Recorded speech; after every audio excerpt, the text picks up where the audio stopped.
Oscar Wilde, one of the most celebrated literary figures of the late 19th century, was born on October 16, 1854, in Dublin, Ireland. His birth came into a world of intellectual fervor and social transformation, an environment that would both shape his early development and influence his later works. Wilde's family was of considerable intellectual and social standing, which provided him with the early advantages of education and cultural exposure. His father, Sir William Wilde, was a renowned surgeon and a noted scholar of Irish antiquities, while his mother, Jane Wilde, was a poet and nationalist, often referred to as Speranza, which was her pen name. Together, they fostered a home steeped in intellectual discourse, arts, and nationalistic ideals. Wilde's early years were marked by a blend of privilege and progressive thinking, two elements that would underpin his character and future works. His mother, particularly, had a profound impact on Wilde's intellectual formation. Speranza's fierce nationalistic fervor and her poetic contributions to Irish literature created an atmosphere where art and political ideas were deeply intertwined. Wilde's early exposure to literature, both classical and modern, would inspire him to pursue a path of creative expression from a young age. His mother often read to him works of Irish and English literature, instilling in him a deep appreciation for language and narrative.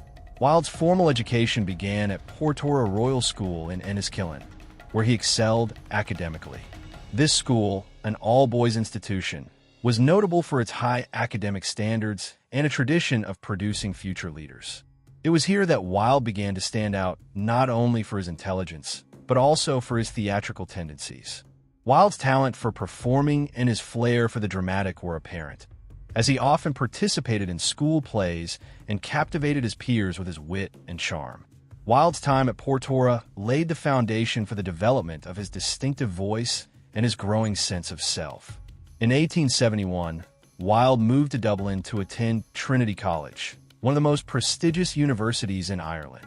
At Trinity, he was exposed to an even wider array of intellectual influences, studying a range of subjects from Greek and Latin classics to philosophy and literature.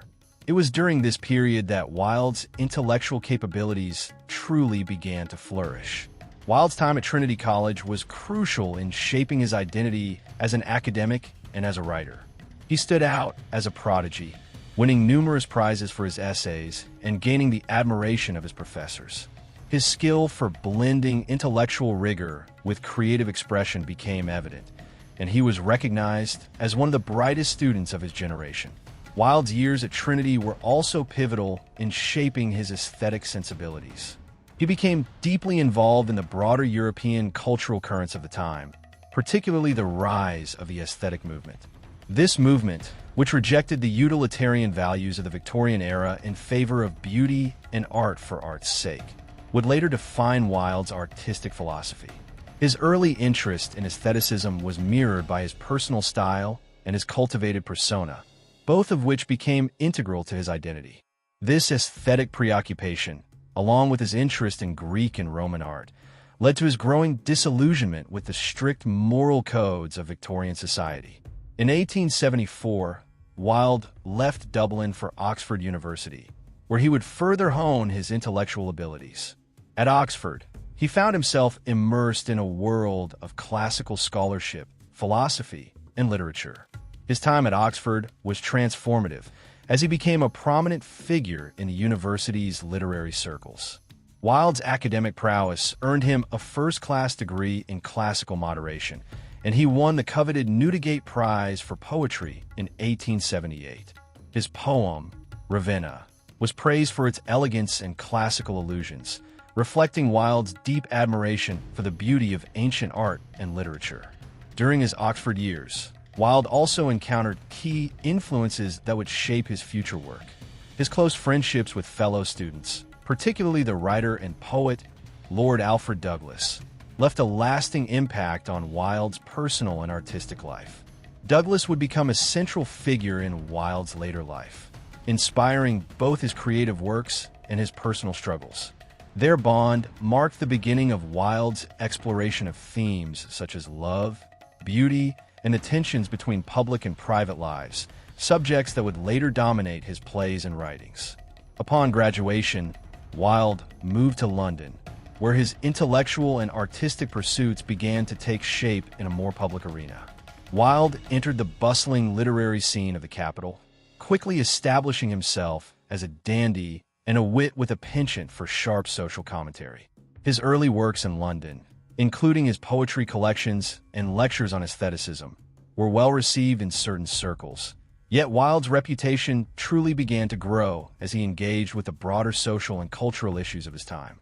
It was in London that Wilde's identity as both a writer and a social figure began to crystallize.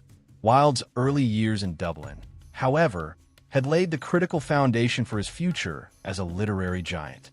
The intellectual influences from his parents, the academic rigor he encountered at Portora, Trinity, and Oxford, and the aesthetic values that began to emerge during his youth were crucial to Wilde's development. These formative years in Dublin helped shape his worldview, fueling his desire to challenge societal norms, explore themes of beauty, and articulate the complexities of human emotion and identity. As Wilde's career progressed, the echoes of his Dublin upbringing would remain central to his writing, particularly in his complex views on art, morality, and society. Oscar Wilde's academic journey was marked by brilliance, ambition, and a deep desire to explore the classical traditions that would later inform his works. After completing his early education at Portora Royal School and Trinity College, Wilde embarked on his studies at Oxford University in 1874, a pivotal moment in his life. Oxford, with its storied history and distinguished intellectual environment, became the crucible in which Wilde's ideas about art, beauty, and society were refined and tested. The university was not merely an institution of learning for Wilde. It was a vibrant cultural hub, fostering the exchange of ideas and the formation of lasting relationships that would profoundly shape his worldview. At Oxford, Wilde was exposed to the classical Greek and Roman traditions that became the foundation for much of his literary work. He studied the ancient texts with a deep reverence, finding inspiration in the beauty of a language and the philosophy that underpinned these cultures. Wilde's passion for Greek art and literature became a cornerstone of his aesthetic philosophy, which he would later articulate in his writings. His admiration for the works of ancient authors such as Plato, Sophocles, and Homer went beyond mere academic study. It was in these texts that Wilde discovered a language for expressing beauty and an ethos for living that transcended the materialism and rigidity of Victorian society. Wilde's academic prowess at Oxford was undeniable. He achieved a first-class degree in classical moderation, a prestigious academic accomplishment, signaling his intellectual acumen. His success in the classics, particularly in Greek and Latin literature, was indicative of his remarkable ability to synthesize ancient texts with the innovative ideas that were beginning to emerge in Victorian intellectual circles. Wilde's intellectual achievements were not merely confined to the classroom. However, they extended to his extracurricular activities and his growing involvement in Oxford's literary scene. He became an active participant in the university's social and intellectual life, engaging with peers who shared his passion for literature, philosophy, and the arts. One of the most significant influences on Wilde's development during his Oxford years was his encounter with the philosophy of aestheticism. While at Oxford, Wilde became increasingly enamored with the ideals of the aesthetic movement, which rejected the utilitarian values of the time in favor of art for art's sake. This philosophical movement, which championed beauty and the pursuit of pleasure, resonated deeply with Wilde's own sensibilities. He became an ardent advocate for the notion that art should not be bound by moral or social conventions, but should exist solely for its own beauty and emotional impact. His embrace of aestheticism would become a defining feature of his public persona and a central theme in much of his later work. Wilde's intellectual evolution at Oxford was also shaped by the relationships he formed with key figures in the literary and artistic circles of the time. One of the most notable of these was the friendship he developed with John Ruskin, the influential art critic and social thinker. Ruskin's ideas about the importance of beauty and craftsmanship in art profoundly impacted Wilde's thinking. although Wilde would later critique some of Ruskin's more rigid beliefs. Another significant figure in Wilde's intellectual life at Oxford was Walter Pater, a philosopher and critic who was a leading advocate for aestheticism. Pater's emphasis on the value of individual perception and the fleeting nature of beauty would become central tenets in Wilde's own philosophy. Wilde's exposure to Ruskin and Pater laid the groundwork for his later exploration of the aesthetic ideal and his rejection of conventional morality. Wilde's time at Oxford also marked the beginning of his interest in wit and social commentary, qualities that would become hallmark features of his later work. Wilde's sharp sense of humor and his penchant for verbal sparring made him a standout figure in the university's social and intellectual circles. He became known for his witty epigrams and his ability to turn a phrase with precision and elegance. These early displays of intellectual agility would serve him well in his later career as a playwright, novelist, and essayist. Wilde's wit was not merely a tool for entertainment. It was a means through which he could critique the hypocrisy and pretensions of society, an approach that would be central to much of his work.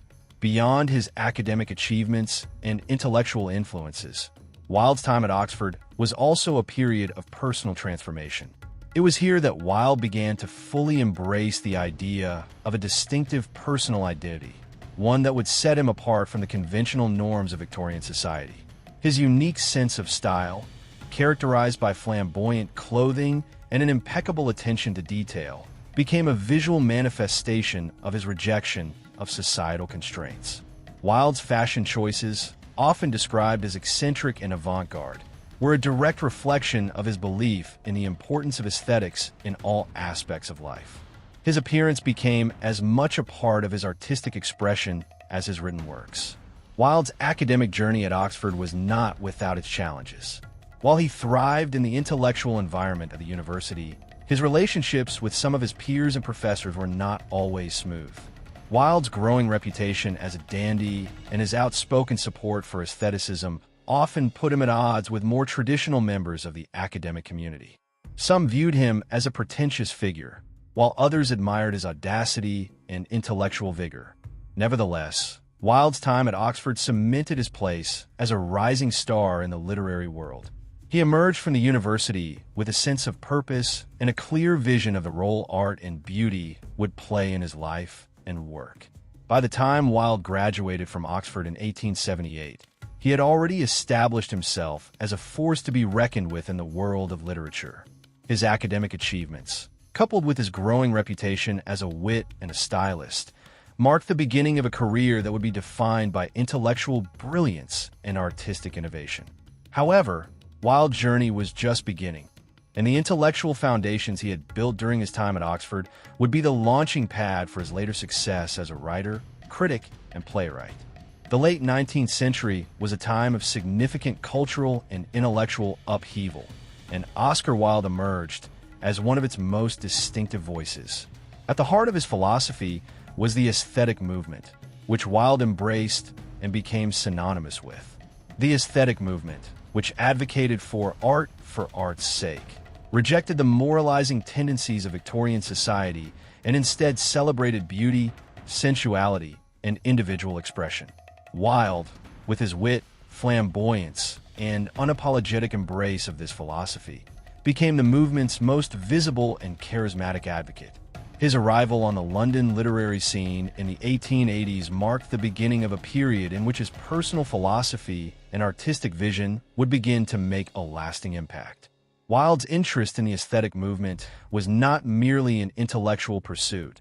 It was an embodiment of his entire worldview. He believed that art should transcend the mundane concerns of morality and utilitarianism, that its purpose was not to instruct or preach, but to create beauty.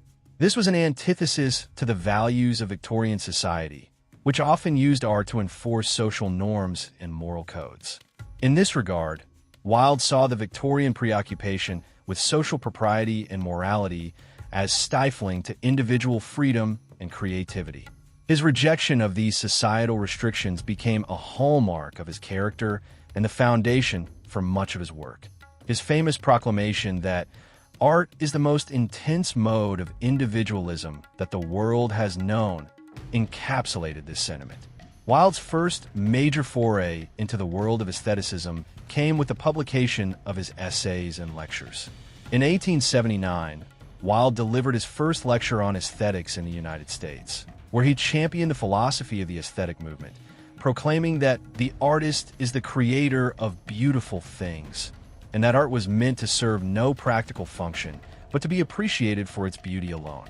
His tours of North America, where he lectured on art and beauty, introduced him to a wider audience and solidified his reputation as a daring and original thinker.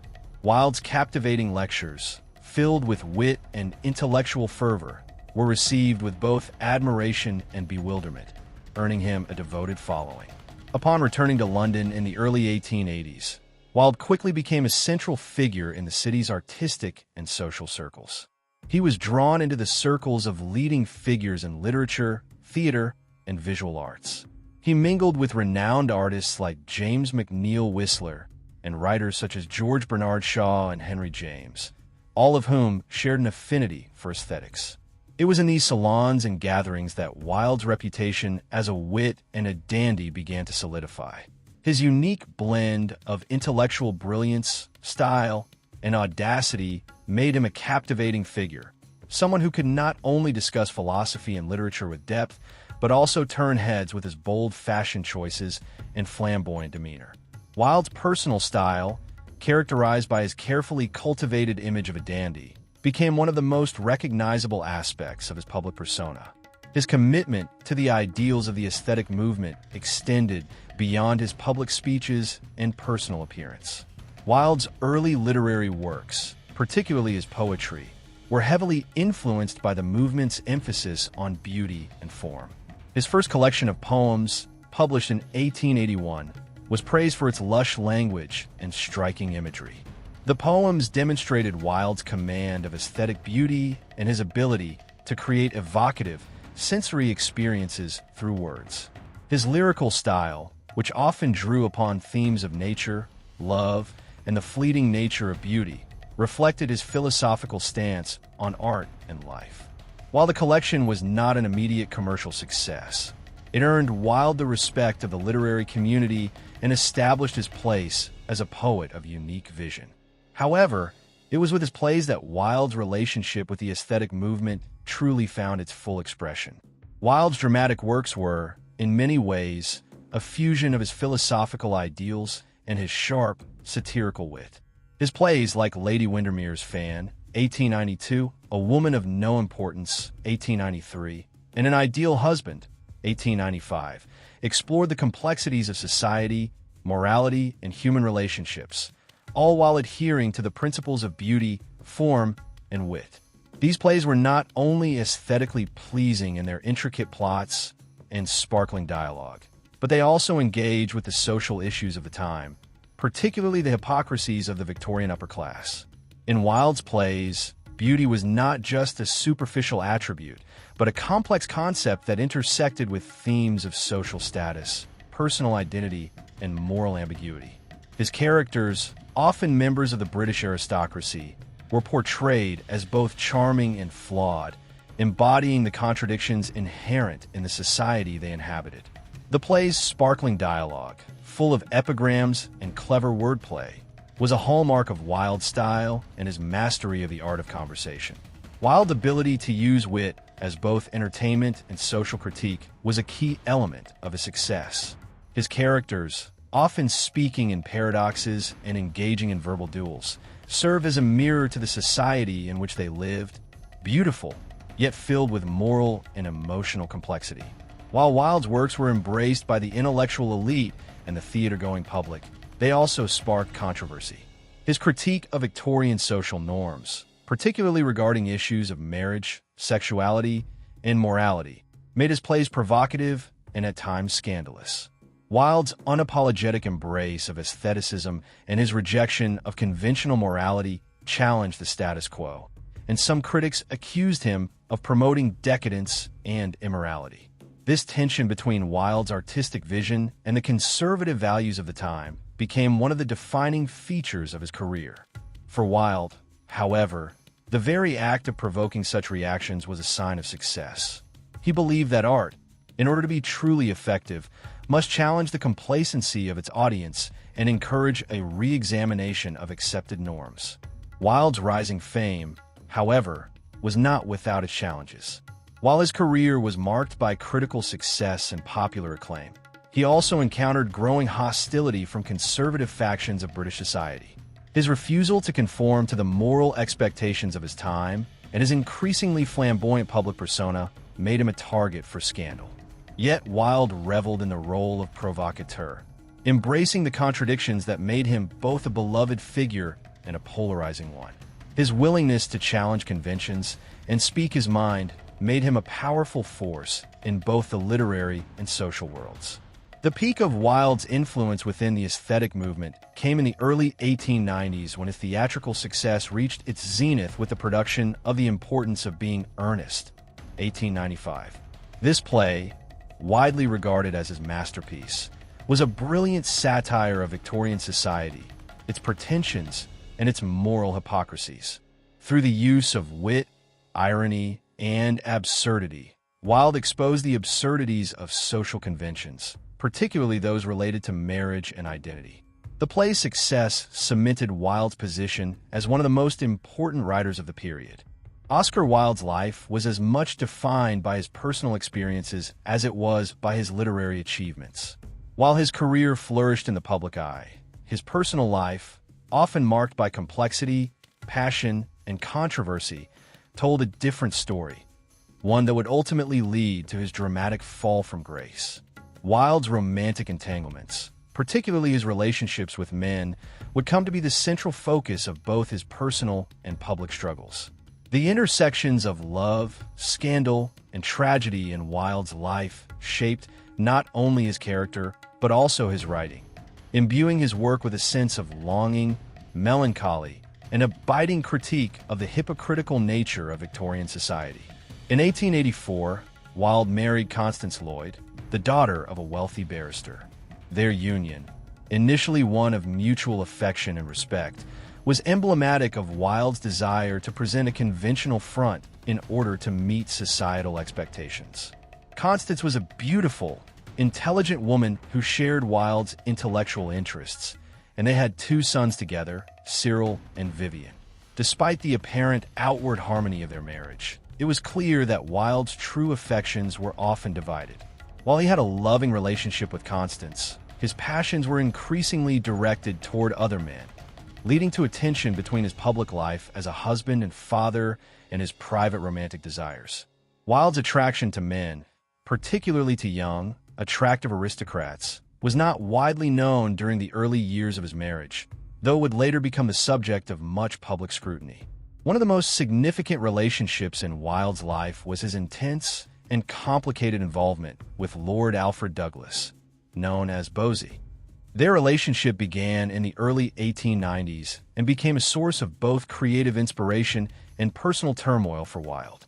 Bosie, the son of the Marquis of Queensberry, was a flamboyant, capricious figure whose behavior was often reckless and emotionally tumultuous. Wilde's love for Bosie was deep, but was also fraught with conflict and manipulation. Bosie was notorious for his disregard of social propriety, and his erratic actions often put Wilde in difficult positions.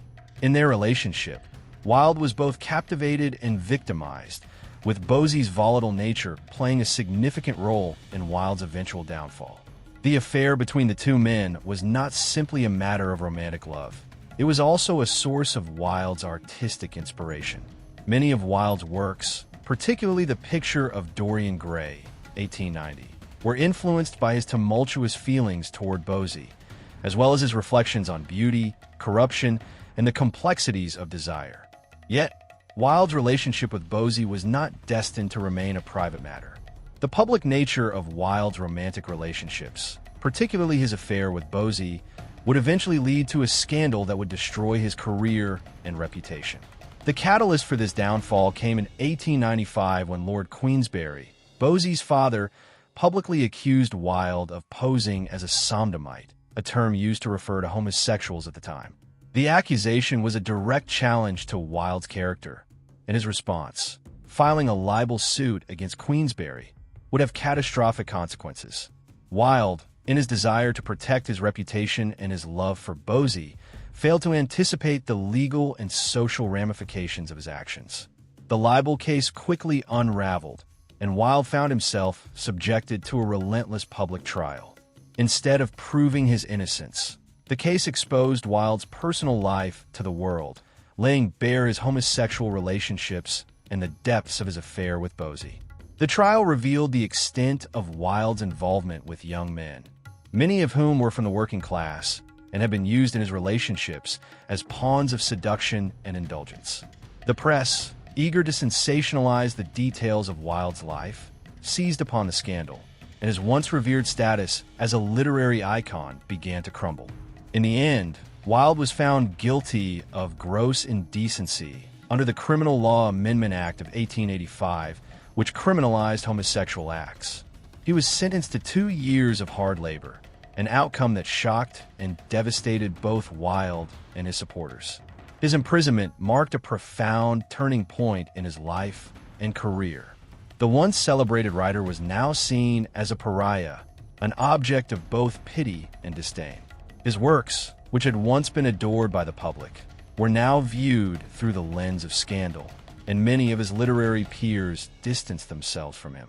The experience of imprisonment had a lasting effect on Wilde. He spent 2 years in Reading jail, enduring harsh conditions that physically and emotionally drained him.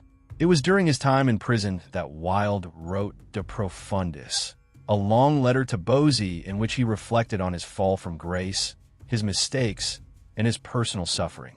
The letter, which was not published until after Wilde's death, is a powerful and poignant reflection on his spiritual and emotional turmoil during his time in prison. It demonstrates Wilde's capacity for self-reflection and his recognition of the role his passion for Bosie had played in his undoing. While in prison, Wilde's health deteriorated significantly, and upon his release in 1897, he was a broken man, physically frail and financially destitute. He fled to France, where he took the name Sebastian Melmoth and lived in relative obscurity. Though he continued to write, including his famous ballad of Reading Jail, Wilde's ability to engage with the public was severely limited by his scandalous past and his new, diminished status. His days as a beloved literary figure seemed to be behind him, and he spent the final years of his life in relative isolation. Despite the tragedy of his later years, Wilde's legacy endured. His wit, his prose, and his plays continued to captivate audiences long after his death. He died of meningitis on November 30th, 1900, at the age of 46, a far cry from the celebrated figure he had once been. His tomb in Père Lachaise Cemetery in Paris, with its striking image of an angel in flight, stands as a testament to his enduring cultural significance and the complex, tragic life he led. After his release from prison in 1897, Oscar Wilde's life entered a phase of profound reflection and relative obscurity. Fleeing from the scandal that had ruined him in England, Wilde moved to Paris, where he adopted the name Sebastian Melmoth, a reference to the tragic character from the novel Melmoth, The Wanderer by Charles Maturin, an Irish author and a relative of Wilde. This name encapsulated Wilde's sense of isolation, exile, and the deep emotional and spiritual turmoil he was experiencing. The Wilde who arrived in Paris was no longer the flamboyant, celebrated writer he had once been, but a man broken by public disgrace and personal loss, trying to rebuild his life in a foreign land. Upon his arrival in Paris, Wilde was embraced by a small circle of friends, many of whom were part of the French literary and artistic elite. These included figures like André Gide, the French writer and intellectual, and the artist Jean Cocteau, who admired Wilde's wit, his mind, and his tragic story. However, Wilde's relationship with these figures was different from the one he had enjoyed in his earlier, more public life. Now a man marked by disgrace, Wilde was not seen in the same grand light as he had been during his time at the height of his literary career. His former fame had faded, and he had become something of a symbol of both creative genius and human fragility. During these years, Wilde's health continued to decline, exacerbated by the physical and emotional toll of his imprisonment and his earlier years of excess. He had once been a man of immense physical presence, known for his striking beauty and impeccable style, but by the time he settled in Paris, he was frail, gaunt, and suffering from various ailments. His time in prison had taken a toll on his body, and his liver problems worsened. His physical decline mirrored the deep sorrow and personal devastation he felt, but despite his weakened state, Wilde continued to engage with his intellectual and artistic passions.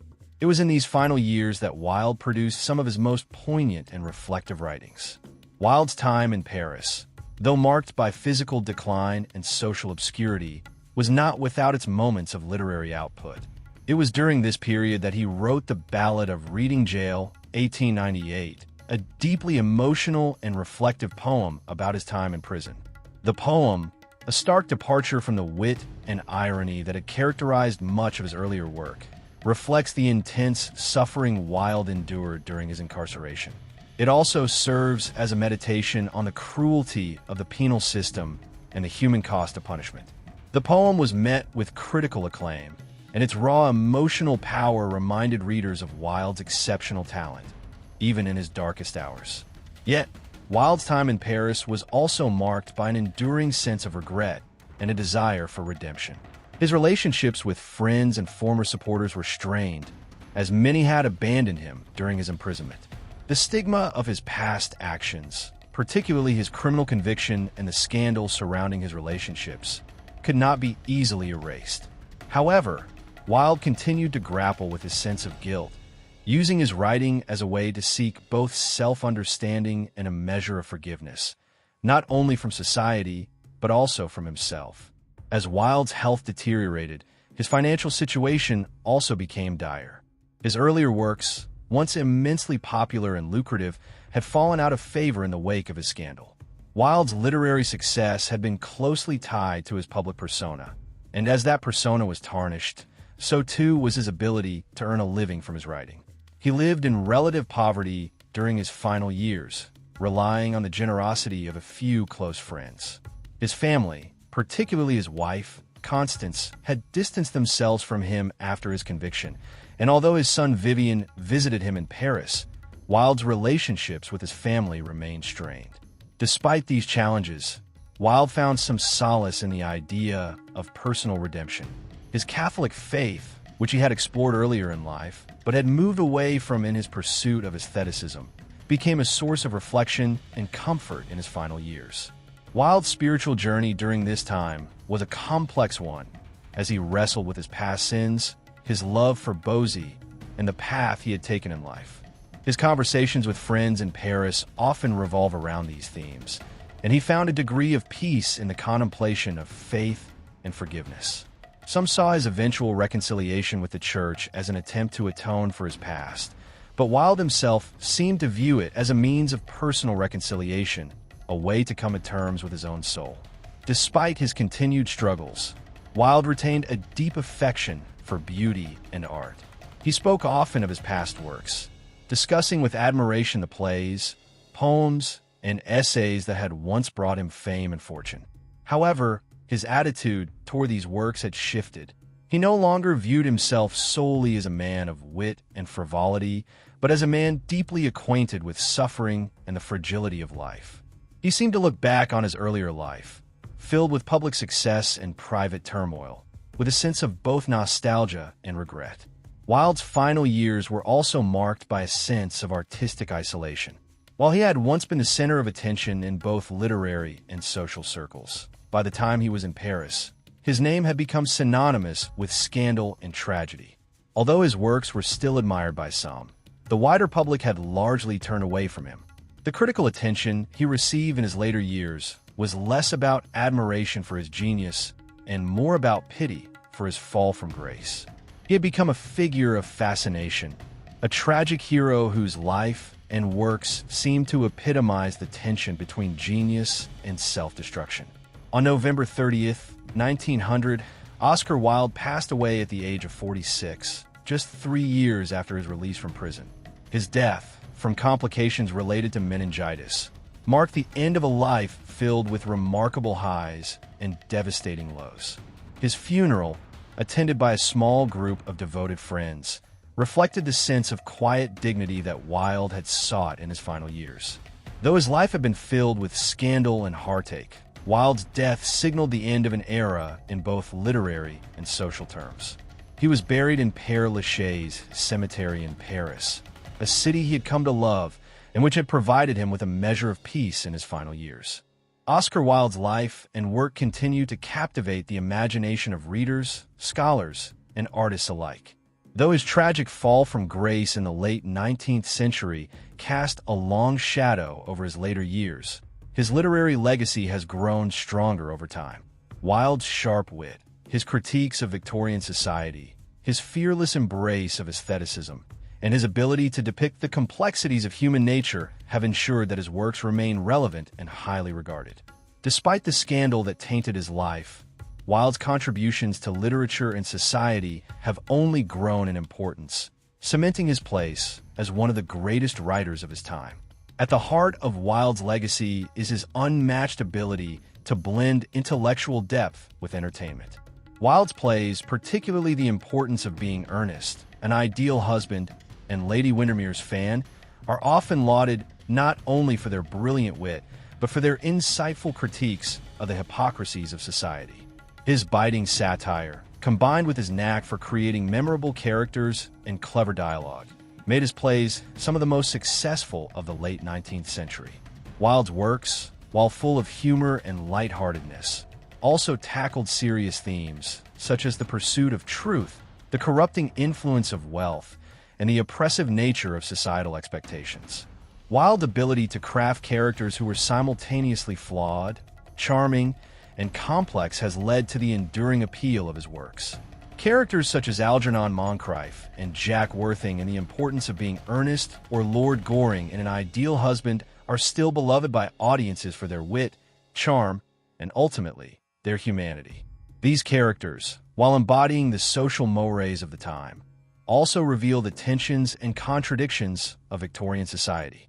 Wilde's portrayal of characters who navigated a world of appearances, deception, and moral ambiguity allowed him to present a critique of the social structures of his era, all while offering an entertaining and deeply engaging narrative.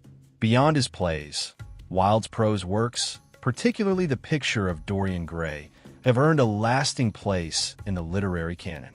Dorian Gray, Wilde's only novel, explores themes of vanity, self-indulgence, and the moral consequences of living a life of excess. The novel's central idea, of a man whose portrait ages while he remains eternally young, serves as a powerful metaphor for the superficial nature of beauty and the corrupting influence of desire. Wilde's exploration of the duality of human nature in Dorian Gray and his examination of the tension between inner corruption and external perfection continue to resonate in contemporary discussions of aesthetics, ethics, and morality. In his essays and critical writings, Wilde's wit and philosophical ideas stand out as another significant part of his enduring legacy. His essay, The Critic as Artist, and his famous defense of the aesthetic movement in The Decay of Lying argue for the importance of art in its own right, free from the constraints of morality or social utility. Wilde's reflections on the role of the artist in society, the importance of beauty over function, and his defense of art for art's sake remain foundational ideas in both aesthetic theory and cultural criticism. His ability to engage in intellectual debates, while maintaining a sharp sense of humor, set him apart from many of his contemporaries. Wilde's engagement with social issues, especially through his critique of Victorian morality, also set him apart as a figure who was not afraid to challenge the status quo. His works often question the nature of marriage, sexuality, and societal expectations. For example, The Importance of Being Earnest can be seen as a sharp satire of the institution of marriage, exploring how social conventions force individuals into absurd situations and exposing the contradictions inherent in society's views on marriage and love. Wilde's treatment of these issues, while often wrapped in comedy, has had a profound impact on social and cultural thought, paving the way for future discussions about the roles of gender, sexuality, and identity in society. Beyond his literary contributions, Wilde's personal life, though scandalous and tragic, also played a significant role in shaping his legacy. His unapologetic embrace of his individuality and his resistance to the repressive norms of Victorian society made him a symbol of defiance and nonconformity. Wilde's openness about his relationships and his refusal to hide his true nature, even in the face of intense public scrutiny and legal persecution, established him as an early figure in the fight for personal freedom and the acceptance of diverse sexual identities. While his downfall in 1895 marked a dark chapter in his life, it also brought attention to the injustices faced by homosexuals in an era when same-sex relationships were criminalized. The impact of Wilde's life on the LGBTQ+ community has only become more apparent in recent years. Wilde's story is one of both triumph and tragedy, and his open pursuit of love, art, and beauty, despite the severe penalties he faced, has made him an enduring figure of inspiration for many. In the face of great personal adversity, Wilde managed to leave behind a body of work that, while often focused on beauty and wit, also captured the struggles of being an outsider and defying societal norms. His fight for personal freedom in a time of severe repression has made him an enduring icon in the LGBTQ+ rights movement. The revival of Wilde's works in the 20th century, particularly after the decriminalization of homosexuality in the UK in 1967, has allowed for a re-evaluation of his life and legacy.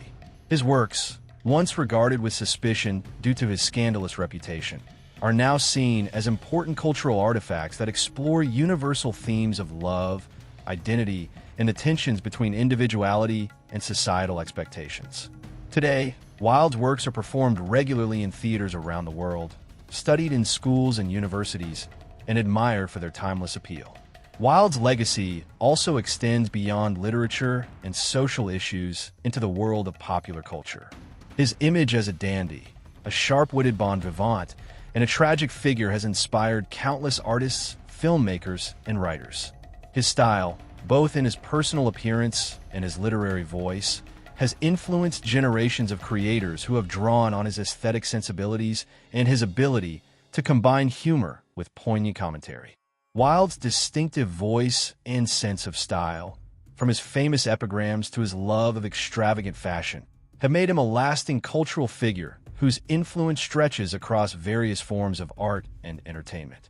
Finally, Wilde's legacy is also shaped by his ability to defy easy categorization.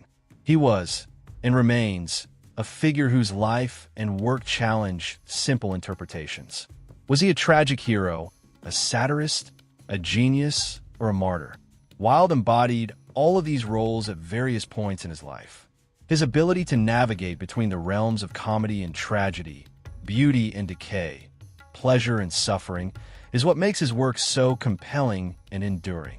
Wilde was not simply a product of his time, but a writer whose concerns about society, beauty, love, and identity resonate as strongly today as they did in the late 19th century. Oscar Wilde's name is inextricably linked with the aesthetic movement, a cultural and artistic movement that championed art for art's sake and rejected the moral and utilitarian constraints of Victorian society. At its core, the aesthetic movement was a celebration of beauty, sensory experience, and the pursuit of artistic purity. Wilde, with his charismatic personality and cutting wit, became one of the most prominent figures of this movement, using his eloquence, intellect, and personal style to both embody and promote its ideals. His commitment to the movement, however, was not merely academic. It was a reflection of his deep belief in the supremacy of beauty and the transformative power of art. The origins of the aesthetic movement can be traced to the mid-19th century as a reaction against the industrialization and utilitarianism of Victorian England.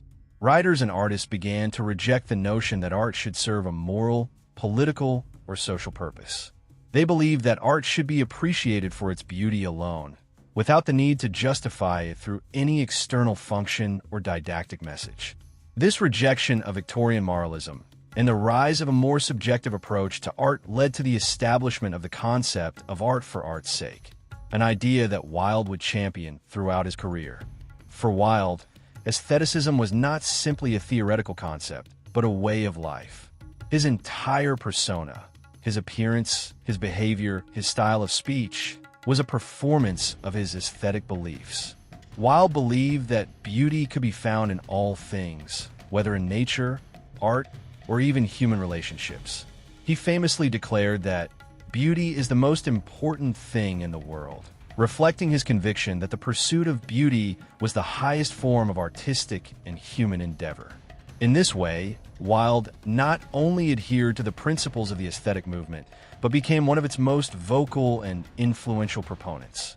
Wilde's role in the aesthetic movement was not limited to his participation in its philosophical discussions or his personal embodiment of its ideals. He was also an active critic, engaging with the art world through essays, lectures, and reviews. In works such as The Critic as Artist and The Decay of Lying, Wilde articulated his views on art, its role in society, and the value of aesthetic experience. He argued that the purpose of art was not to instruct or preach, but to provoke an emotional response from the viewer, to evoke a sense of beauty and wonder that transcended the mundane concerns of everyday life. This idea, which placed aesthetic experience above all else, was revolutionary at the time and contributed to the reshaping of the art world in the late 19th century. One of the key aspects of Wilde's involvement with the aesthetic movement was his critique of the Victorian ideals of morality and social conformity. Wilde was deeply critical of the puritanical and utilitarian values that dominated English society during his time. He believed that these values stifled individual creativity and the expression of beauty. For Wilde, Victorian society's emphasis on moral uprightness and respectability was oppressive, and he sought to challenge these conventions in both his work and his personal life. Through his plays, essays, and public statements, he mocked the hypocrisy of a society that valued propriety over passion, restraint over excess. In Wilde's view, the obsession with morality and respectability led to a stifling of true artistic expression. He often pointed out the contradictions in Victorian attitudes toward beauty and art, noting how the same people who claimed to value morality were often the most hypocritical in their actions. Wilde's criticism of this societal hypocrisy became one of the hallmarks of his work, and it was particularly evident in his plays, where characters often grappled with the tension between outward appearances and inner desires.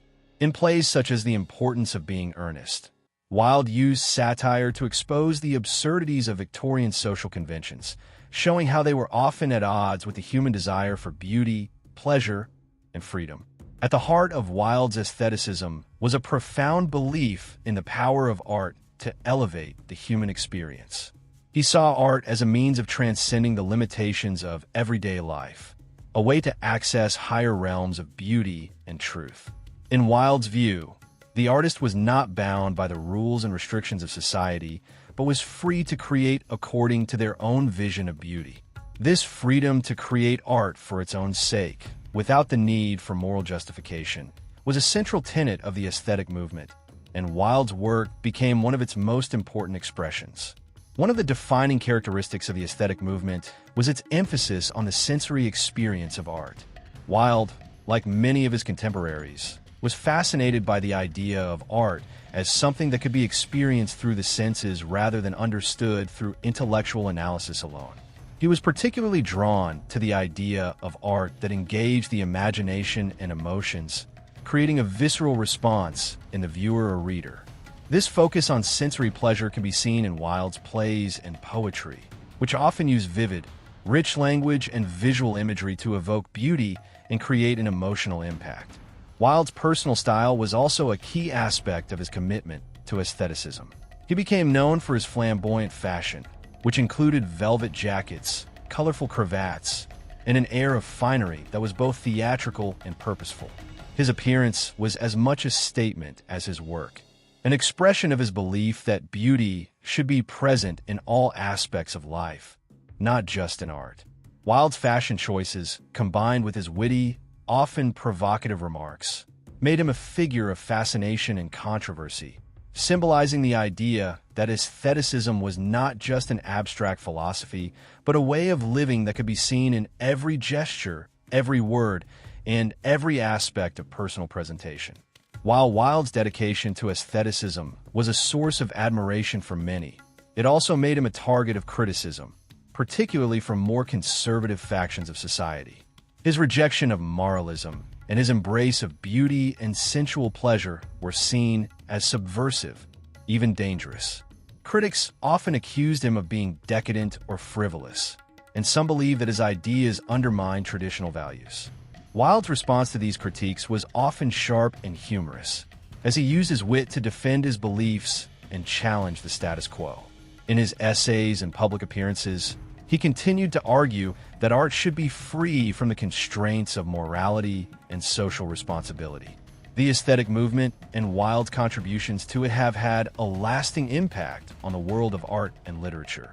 Although the movement itself was relatively short-lived, it played a crucial role in the development of modernism and paved the way for future movements that would challenge traditional notions of art, morality, and social norms.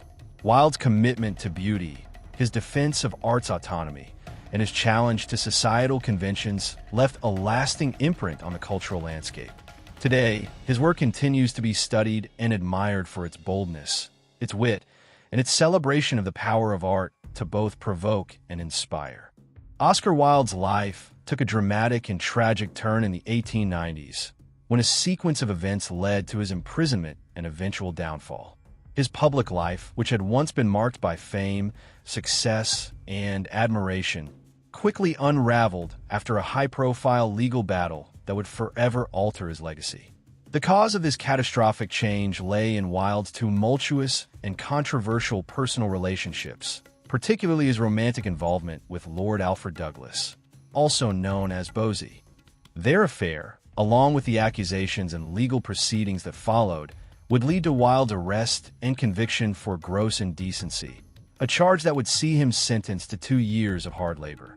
The story of Wilde's fall from grace begins with his passionate relationship with Bosie, a young man whose fiery temper and erratic behavior would play a significant role in Wilde's undoing. Their relationship was fraught with intensity, drama, and at times, cruelty. Wilde, despite his fame and intellectual superiority, was captivated by Bosie's beauty, charm, and youthful exuberance. However, Bosie's aristocratic background and volatile nature made him a problematic partner. The affair became the subject of public gossip and scrutiny, particularly among those who disapproved of Wilde's open homosexuality. The scandal reached its peak when Wilde's father-in-law, the Marquis of Queensberry, confronted Wilde publicly, accusing him of engaging in a sexual relationship with Bosie. The Marquis, who had long disapproved of Wilde's lifestyle and his marriage to his daughter, Constance, used his influence to bring a lawsuit against Wilde. Wilde, in turn, filed a libel case against the Marquis, hoping to defend his honor and reputation. The trial, however, proved to be a disastrous misstep. The evidence presented during the proceedings painted a damning picture of Wilde's sexual relationships with various young men, and the case quickly turned against him. At the heart of Wilde's downfall was his own unwillingness to conceal his relationships or retreat from the world's scrutiny. Wilde had always lived his life with a remarkable degree of openness, even at a time when homosexuality was not only socially unacceptable but also criminalized. His decision to sue the Marquis of Queensberry was motivated by his desire to defend his personal dignity and challenge the injustices he faced as a man who was openly gay in a society that demanded secrecy. Wilde believed that his wit, charm, and reputation as an artist would be enough to protect him from public censure. However, the trial only served to expose his private life and the many connections he had with men, which led to widespread condemnation. The libel case was quickly abandoned after Wilde's defense began to crumble, and his personal life was laid bare for the world to see. In the aftermath, Wilde was arrested on charges of gross indecency under the Criminal Law Amendment Act of 1885, a piece of legislation that criminalized homosexual acts. Wilde's arrest marked the beginning of his precipitous fall from public grace. Once one of London's most celebrated writers and social figures, he now faced the crushing reality of legal and social retribution. The trial that followed was one of the most sensational in British history, drawing public attention and media frenzy. Wilde's own words, often so sharp and clever in his works, now worked against him in the courtroom. The prosecutor, along with various witnesses, painted Wilde as a man who had engaged in multiple illicit affairs with young men, a reputation that would prove impossible to shake. The trial, which was a mix of scandal, innuendo, and harsh legal challenges, ultimately ended in Wilde's conviction. He was sentenced to 2 years of hard labor, a sentence that would leave him physically and emotionally shattered. Wilde's time in prison was marked by a profound personal and spiritual transformation. He was sent to Reading Jail, a grim and harsh prison where he endured grueling labor and isolation. The once brilliant and vivacious writer found himself stripped of his freedom, his wealth, and his social standing. The physical toll of hard labor, combined with the psychological effects of imprisonment, left Wilde a broken man. During his time in prison, he was forced to confront the consequences of his actions, his relationships, and his identity in a society that had long ostracized him. It was during this period of imprisonment that Wilde began writing what would become one of his most significant works, De Profundis. This long letter, addressed to Lord Alfred Douglas, was a reflection on his relationship with Bosie, his trial, and his spiritual and emotional journey during his confinement. De Profundis is a deeply poignant and introspective work in which Wilde reflects on the love he had for Bosie, the pain of betrayal, and the harsh realities of his public downfall. The letter is also a meditation on suffering, redemption, and the search for meaning in a life that had been irrevocably altered. Despite the emotional and physical hardships he faced, Wilde's intellectual acumen and ability to turn his suffering into art remained intact. He continued to write, and his letters and reflections from prison have become essential parts of his literary legacy. In many ways, the time Wilde spent in prison became a crucible in which his identity was refined and his understanding of life, love, and art deepened. His ability to transform his suffering into a work of profound insight and beauty is a testament to his genius. Wilde's release from prison in 1897 marked the beginning of the final chapter of his life. After serving his sentence, Wilde moved to France, where he lived under the name Sebastian Melmoth, a reference to the fictional character in his works. Wilde's years in exile were marked by poverty and ill health. The man who had once been the toast of London society now found himself a broken figure, isolated from the artistic circles he had once inhabited. His relationship with Bosie, which had been the catalyst for his downfall, had long since ended, and Wilde was left to confront the consequences of his public and personal life. In France, Wilde continued to write, although his output was significantly diminished. He spent his final years working on various projects, including his last play, The Ballad of Reading Jail, a somber and reflective poem that dealt with his experiences in prison. The poem is a poignant commentary on the suffering of prisoners and the inhumanity of the penal system. It stands as one of Wilde's final contributions to literature, reflecting both his personal anguish and his continuing commitment to the transformative power of art. Wilde's tragic end came on November 30th, 1900, when he died of meningitis in Paris at the age of 46.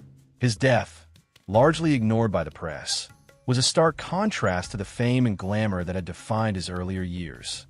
Wilde was buried in a pauper's grave at Père Lachaise Cemetery in Paris, a far cry from the lavish tombs of other literary figures. However, Wilde's legacy would endure far beyond his final resting place. His works would be revived, and his life would come to symbolize the tension between artistic genius and societal repression.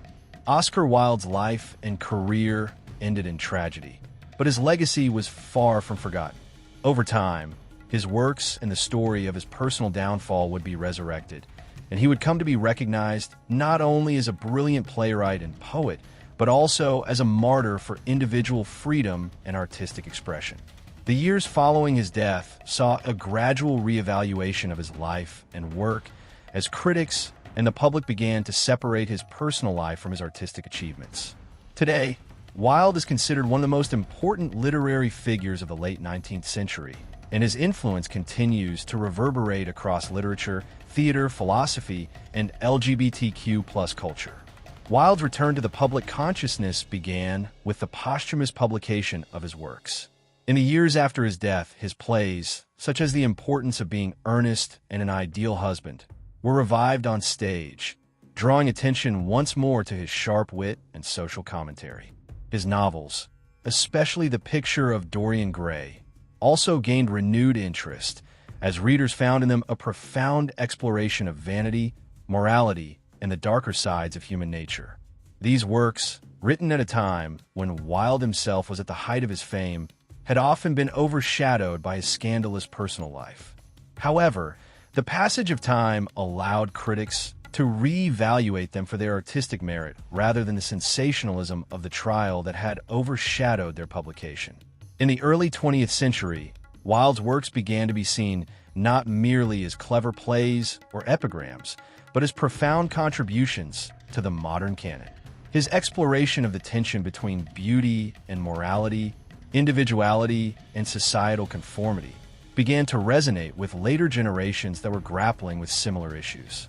His defiance of convention, his sharp critiques of social hypocrisy, and his celebration of beauty and art as autonomous values began to find new admirers in an age increasingly interested in freedom of expression and breaking with tradition. One of the major factors in Wilde's resurgence was the growing recognition of his role in LGBTQ+ history. In the decades following his death, the decriminalization of homosexuality in many countries led to a broader conversation about the role of queer individuals in literature and society. Wilde, as one of the most famous gay figures of the late 19th century, became a symbol of the fight for freedom and acceptance for LGBTQ+ people. His tragic fate, his arrest, imprisonment, and exile, was seen as a reflection of the harsh social attitudes of his time. But his eventual acceptance as a literary icon helped to foster a more nuanced understanding of queer history. Wilde's position as a queer icon is particularly important in the context of his life. In an era where being openly gay was a criminal offense, Wilde's public persona and relationships were acts of defiance in themselves. His works, often laced with double meanings and coded references to same-sex love, provided a form of resistance to the societal norms that sought to suppress such relationships. His eventual fall from grace, seen in retrospect, appears as a tragic byproduct of a society that could not accept his personal truth. Yet his posthumous recognition as an icon of LGBTQ+ rights demonstrates how art can transcend personal struggles and become a symbol of collective resistance. Beyond the world of LGBTQ+ advocacy, Wilde's influence also permeates other cultural spheres, particularly in the realm of theater and drama. His plays, with their witty dialogue, biting satire, and exploration of social and moral hypocrisies, became staples of the Western theatrical tradition. Directors and actors alike found in Wilde's works an endless source of material, not only for the brilliance of their construction, but also for the timeless themes they explored. The Importance of Being Earnest, for example, has become one of the most frequently performed comedies in English-speaking theaters worldwide, due to its sharp critique of Victorian society and its masterful use of irony and wit. In literature, Wilde's influence can be seen in the works of authors who followed him, particularly those who sought to break from the rigid constraints of Victorian morality and embrace a more modern approach to narrative and character. Writers like James Joyce, Virginia Woolf, and even T.S. Eliot were inspired by Wilde's blending of intellectual sophistication with playful irony and satirical humor. His legacy helped pave the way for the modernist movement, which rejected Victorian norms and championed individuality, experimentation, and self-expression. Wilde's embrace of the aestheticism and his challenge to the moral codes of his time found a deep resonance with the ethos of modernism. Wilde's influence extends beyond the literary and cultural spheres. His life and work have become a part of popular consciousness. His famous epigrams, such as "Be Yourself, Everyone Else is Already Taken," and "the only way to get rid of a temptation is to yield to it," have become proverbial expressions, quoted and admired for their wit and wisdom. These lines are emblematic of Wilde's ability to distill complex ideas into succinct, memorable phrases. His unique ability to blend humor with profound insight into human nature has ensured that his words continue to be spoken by individuals across the globe, regardless of their familiarity with his works. The physical remnants of Wilde's legacy are also a testament to his enduring influence. His tomb at Père Lachaise Cemetery in Paris, which was initially a modest marker, has become one of the most visited graves in the world. The monument, designed by sculptor Sir Jacob Epstein, features a striking, modernist figure of a winged angel.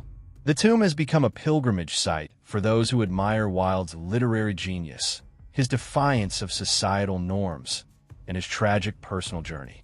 Wilde's grave has also become a place of homage for those in the LGBTQ+ community, a testament to the impact of his life and work on the ongoing struggle for equality and acceptance. In the years since his death, Wilde has come to represent not just the height of artistic achievement, but also the pain of social marginalization. His life and works are reminders of the price that many have had to pay for being true to themselves, and his story continues to serve as both a cautionary tale and a symbol of the resilience of the human spirit. Wilde's life was marked by extraordinary brilliance, but also by great personal and professional suffering, making his eventual rise as a figure of admiration all the more poignant. More than a century after his death, Oscar Wilde's influence has not only endured, but flourished in ways he himself could scarcely have imagined. What was once considered scandalous and controversial has been reclaimed and celebrated. His literary works remain widely studied and performed.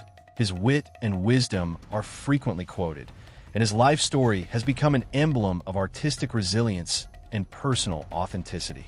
Wilde, who once lived as a social outcast in his final years, has found a place of honor in the modern world, where his contributions to literature, theater, and human rights are acknowledged and cherished. One of the most significant aspects of Wilde's modern legacy is his continued relevance in contemporary discussions about identity and artistic freedom. His refusal to conform to the rigid moral expectations of his time set a precedent for future generations of artists, writers, and intellectuals who challenged authority and societal norms. Wilde's commitment to beauty, pleasure, and individuality resonates deeply in an age that values self-expression and diversity.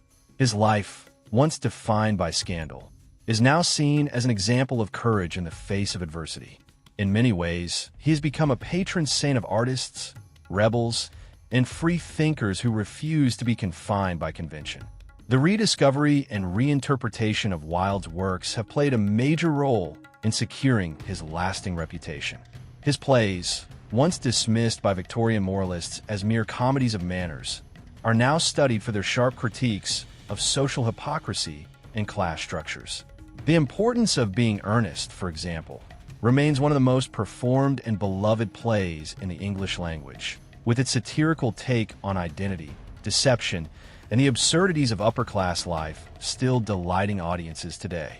Similarly, The Picture of Dorian Gray has transcended its initial reception as a scandalous novel to become a profound meditation on vanity, corruption, and the nature of the soul, widely regarded as a cornerstone of Gothic literature. Beyond his literary contributions, Wilde's life and works have profoundly influenced movements advocating for LGBTQ+ rights. His persecution and suffering have come to symbolize the historical injustices faced by queer individuals, and his eventual recognition has been embraced as a sign of progress.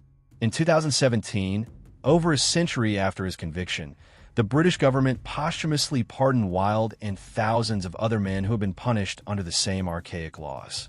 The official recognition of the injustice he suffered was a symbolic yet powerful gesture, acknowledging that society had moved beyond the prejudices that destroyed his life.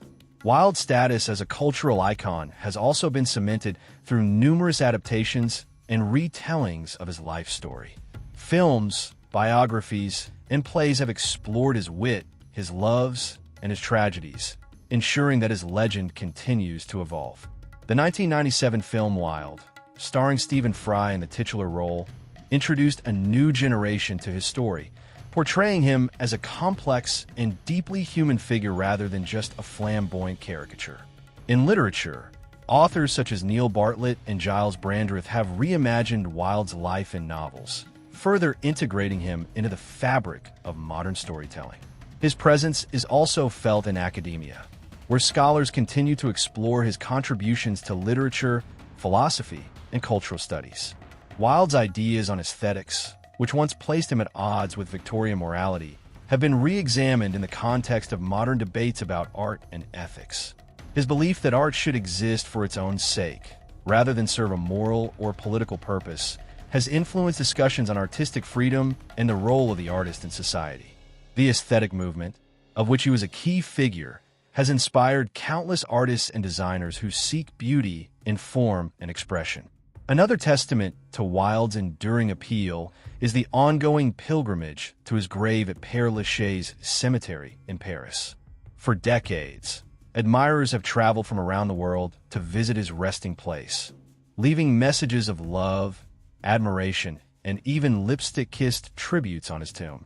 The monument itself, featuring an angelic figure with outstretched wings, reflects the otherworldly and larger-than-life persona Wilde cultivated during his lifetime. Despite his tragic end, the energy surrounding his final resting place is one of celebration rather than sorrow, a testament to how his life continues to inspire joy and admiration. In the digital age, Wilde's presence has expanded beyond the traditional literary world. His quotes circulate widely on social media, and his sharp, humorous observations about life, love, and society are as relevant as ever. His epigrams, once spoken in drawing rooms and theater halls, now appear as memes, tweets, and viral posts, proving that his wit remains as effective in the modern world as it was in Victorian England. His ability to distill profound truths into elegant, amusing phrases ensures that he remains one of the most quotable writers in history. As literature and culture continue to evolve, Wilde's works and ideas adapt alongside them. His influence can be found in the realms of fashion, film, and even activism, where his flamboyant style and rebellious spirit serve as inspiration for those who challenge societal norms. He has become a symbol not only of literary excellence, but also of the enduring power of self-expression. Every generation finds something new in Wilde, whether it be his humor, his tragedy, or his unwavering belief in the transformative power of art. Oscar Wilde's legacy is one of resilience and triumph. Though he was once ridiculed, imprisoned, and cast out of society, time has vindicated him. His works are read, performed, and celebrated across the world, and his life story serves as a powerful reminder of the cost and reward of living authentically. The world that once rejected him now embraces him, proving that true genius, no matter how misunderstood in its own time, will always find a way to endure.